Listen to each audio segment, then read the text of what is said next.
Assalamualaikum warahmatullahi wabarakatuh. Saya Sarah Amelia dengan NIM 106230022. Saya dari Prodi Hukum Tata Negara kelas 3B. Video ini saya buat dengan tujuan untuk memenuhi tugas mata kuliah Hukum Pidana dengan dosen pengampu Bapak Muhammad Aiman SHMH. Pada kesempatan kali ini saya akan memaparkan mengenai definisi hukum pidana, di mana pada dasarnya hukum pidana ini adalah bagian dalam sistem hukum yang memiliki fungsi mendasar untuk menjaga ketertiban sosial dan melindungi hak-hak individu di suatu negara. Hukum pidana ini terbagi menjadi dua, yaitu ada hukum pidana formil dan hukum pidana material. Hukum pidana material adalah norma-norma atau hukum-hukum yang mengatur mengenai perbuatan-perbuatan apa saja yang tidak dibolehkan, lalu siapa saja yang dapat dipidana, dan apa saja sanksi-sanksi yang dapat dijatuhkan kepada pelaku tindak pidana.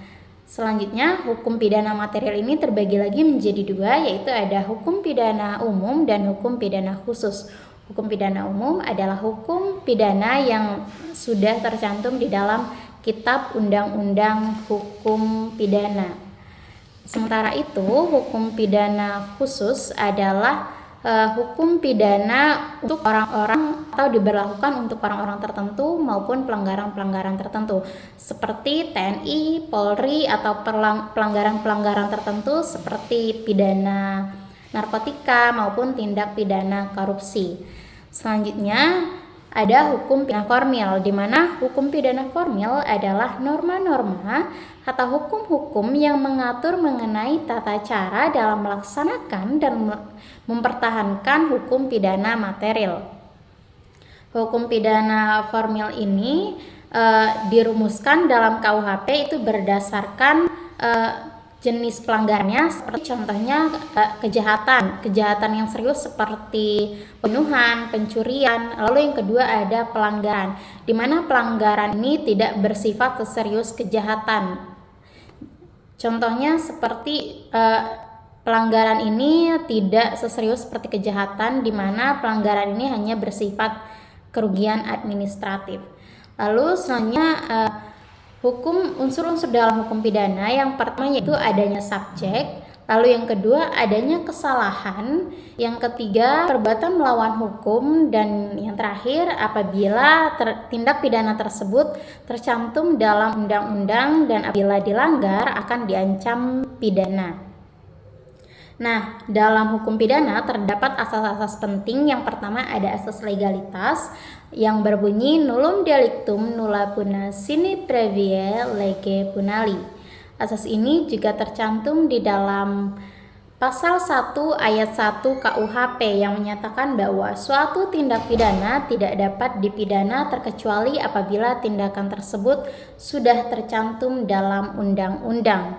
Lalu selanjutnya ada asas praduga tidak bersalah, di mana dalam asas ini menegaskan bahwa seorang terdakwa tindak pidana tidak dapat dikatakan bersalah sampai hakim maupun pengadilan memutuskan dan memberikan bukti yang kuat bahwa dia bersalah. Selanjutnya, asas tiada pidana tanpa kesalahan, di mana seseorang hanya dapat dihukum apabila dirinya terbukti bersalah, baik kesalahan itu bersifat sengaja atau dolus maupun karena kelalaian atau culpa. Selanjutnya ada asas non-retroaktif yang menegaskan bahwa hukum pidana tidak berlaku surut. Selanjutnya ada asas teritorial, di mana hukum dalam suatu negara hanya berlaku di negara tersebut. Contohnya, hukum di negara Indonesia tentunya hanya berlaku di Indonesia dan tidak berlaku di negara lain seperti di Malaysia maupun Australia. Jadi hanya berlaku di Indonesia. Selanjutnya, tahapan dalam beracara pidana. Yang pertama ada tahap penyelidikan, yang kedua ada tahap penyidikan, yang ketiga ada tahap penuntutan, selanjutnya ada tahap persidangan, selanjutnya ada tahap upaya hukum, dan yang terakhir ada tahap eksekusi.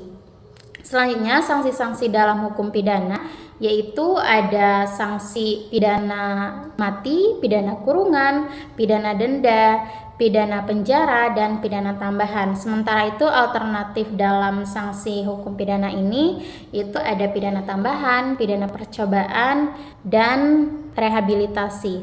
Sekian, hanya ini yang dapat saya sampaikan. Lebih kurangnya saya mohon maaf. Wassalamualaikum warahmatullahi wabarakatuh.